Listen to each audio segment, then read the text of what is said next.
Hi guys, welcome back to my channel. So for today's video, we are doing another installment of the luxury Will I Buy It? So the Will I Buy It series was started by Samantha March, but here on my channel, we add a little French twist. We say oui for yes and non merci for no thank you. But before we go any further, let's take a second to grab our iced coffee or a hot coffee. Let's take a sip and let's get started. All right, I have my laptop here on the side and I am ready to go. So the first item I saw on the Instagram page of I Am Anna Sin, and she mentioned this new Dior, Miss Dior scented body powder. So I believe this is the Miss Dior perfume in a body powder, but I thought it was going to be matte, but from the photos, it appears as though there is a fine shimmer. So it could almost double as a body makeup, but I think I would prefer it if it was completely matte. Like I would just love to just douse myself in this scented perfume because I love Miss Dior. I think it's such a beautiful fragrance. The packaging is beautiful. It's that really beautiful light pink. It looks amazing. I'm sure it would look beautiful on my vanity. I have not seen this on any Canadian websites at the moment. Perhaps this is available in the UK only right now, but this seems like a type of bougie or extra fragrance item that I would really appreciate. So I think this is a oui for me. And then she also posted photos of the new Guerlain Brazilian Fizz collection. Now, I have to say that the packaging of this collection, in my opinion, is 10 out of 10. I absolutely love it. I love the colors they chose. I love the pattern. I think it's breathtaking. I think this canister of meteorite pearls in this beautiful geometric, colorful pattern is beautiful. I would love to get my hands on it. Again, I haven't seen it yet here in Canada. I hope it comes here, but I just think this is so beautiful. So I found another photo for the Guerlain Brazilian Fizz collection on Beauty Luxe E, and she posted a close-up of the bronzer, and this bronzer, like the packaging, I'm done. Like I am just such a sucker for this. I just think it looks so beautiful. I love also that the bronzer comes in a wooden compact. It's just like so extra and so special. I really love it. I would totally buy the meteorite pearls and this bronzer. Do I need them? No. Do I want them? Oui. And then here on OMG Beauté, I found a few fragrance releases that are going to be coming out soon. So the first one is from Nina Ricci. This is Nina Rose. And I used to absolutely love Nina Ricci perfumes. I had so many of her beautiful little apple perfumes. I loved them so much. And this one here is part of the Summer 2020 collection. So from what I understand, this is going to be a citrusy white floral perfume. It's actually going to be an eau de toilette, so it'll be a little bit lighter, which is nice because sometimes I find with an eau de toilette, you can kind of spritz a bit more generously without the perfume being too heavy. So this one here is going to have some pear, lemon, and bergamot. So it's really going to be citrusy and a little bit fruity. But it's also going to be some jasmine, some neroli, and also I think orange blossom flower. So it's really a white floral fragrance with some nice fruity notes. Honestly, every Nina Ricci perfume I ever owned was always very feminine, very girly, citrusy, fruity, floral, light. So maybe one day I can try this in person, or maybe there are samples online I can find. It's really hard to buy a perfume without ever trying it, not even like trying it on a little piece of paper or on your skin. That's really difficult, but this one is like a maybe for me. And then next up, we have a new fragrance from Chanel. This is called Le Lion. So this perfume is supposed to come in two formats, 75 and 200 milliliter. It's also supposed to be unisex. From what I understand, this is going to be a very warm, woody, musky perfume. I really am curious about this, but this one here, I think I would have the hardest time buying blind, like without trying it in person, because I don't think I've ever worn a unisex fragrance. I typically like my perfumes to be girly and feminine and floral and fruity and all that. And these notes, I don't know if I would really like them. You do have your bergamot and lemon, which is always lovely, but then you have a lot of sandalwood and patchouli. I am not really a patchouli girl. I mean, it's not that I don't like patchouli, I just don't think patchouli likes me. But you do have a bit of vanilla in there as well.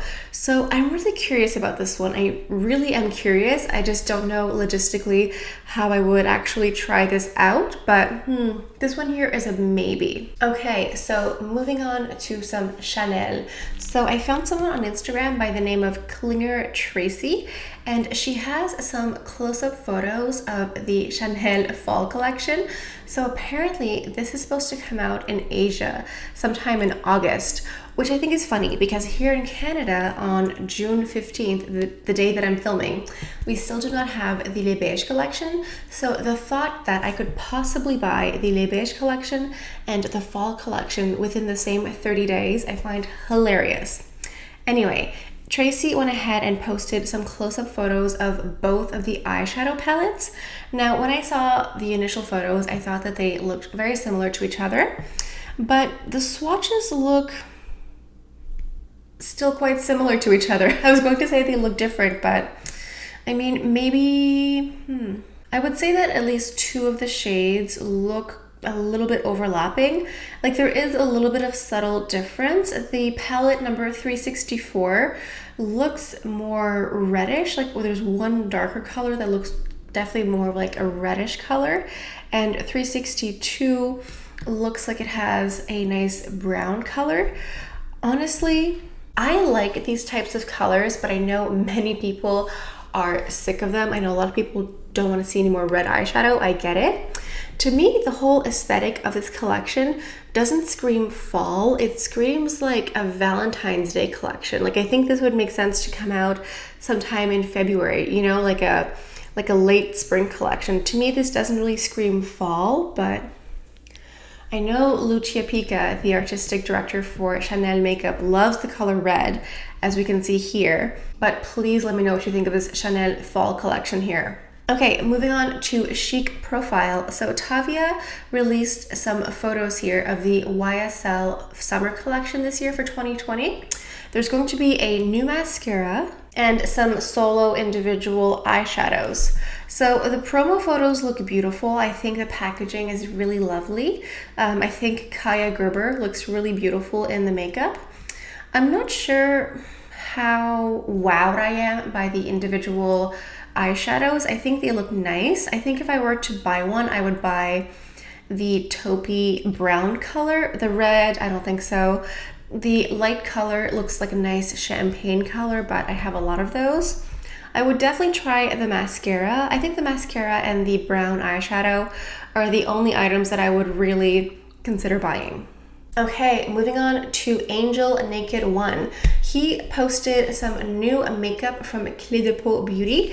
Now, I was just saying a few weeks ago that I haven't seen any new makeup from Clé de Peau, but I think they're coming out with some new complexion items. So I think there's going to be two new foundations. The one in the glass bottle, I believe, is the matte one, and the one in the blue bottle, I think, is supposed to be more of a hydrating luminous one. There's supposed to be an SPF in these as well, and I believe these will be out in Asia first, so I don't know when exactly these will be available in Europe or North America, but I think these are supposed to roll out this summer in Asia. And there will also be a couple of new foundation brushes too. I think 2 new foundation brushes and 1 concealer brush as well. This looks interesting because I have a Clé de Peau concealer that I think is literally the best thing since sliced bread.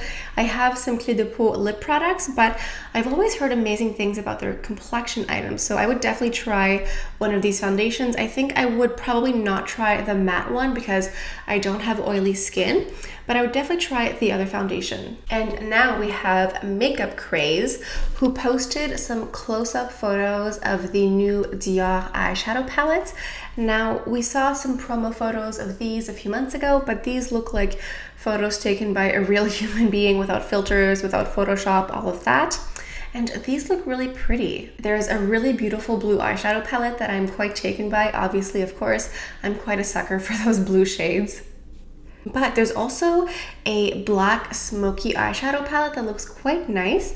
It looks interesting. I mean, I know a black eyeshadow is not always that versatile, but it's always good to have a black smoky eye palette in your collection. They also showed this really nice dark bronzy gold warm tone palette.